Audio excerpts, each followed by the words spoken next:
सत्यनारायण करून काय फायदा आहे बरं. तिथं आता मागच्याच काही शतकातली गोष्ट वाटते, मग ती जुनी गोष्ट कशी असू शकेल.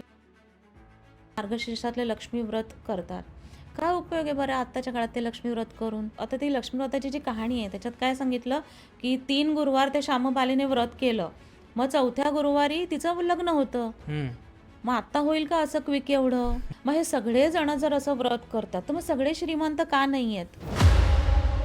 आषाढीपासून विष्णुदेव जातात योगनिद्रेत, सगळा आपला हँडओव्हर देतात कामाचा महादेवांकडे आणि सांगतात की आता हे 4 महिने हे जग सांभाळायचं काम आता देवा तुम्ही सांभाळा.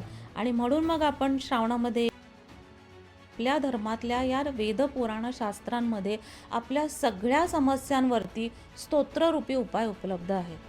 की माझी तब्येत बरी नाही राहत आहे, मग त्याच्यासाठी दत्तगुरु महाराजांचं सर्व रोग शमनार्थ स्तोत्र आहे.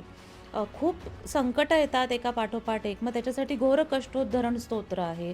कर्ज आहे, कर्जात मी बाहेरच पडत नाही आहे, मी एक कर्ज घेतलं त्याच्यानंतर तेच थोट फेडतोय, दुसरं कर्ज घ्यावं लागतंय मला, मग त्याच्यासाठी ऋणमोचक मंगल स्तोत्र आहे. अशी वेगवेगळे प्रॉब्लेम आहेत, त्याच्यासाठी वेगवेगळी स्तोत्र आहेत. पण ज्यांना अपत्य प्राप्ती नाही आहे, जे इच्छुक आहेत त्यांच्यासाठी हे स्तोत्र आहे. हा संतान गोपाल आणि संतान गणेश, पण हे स्तोत्र लोकांपर्यंत पोहोचले.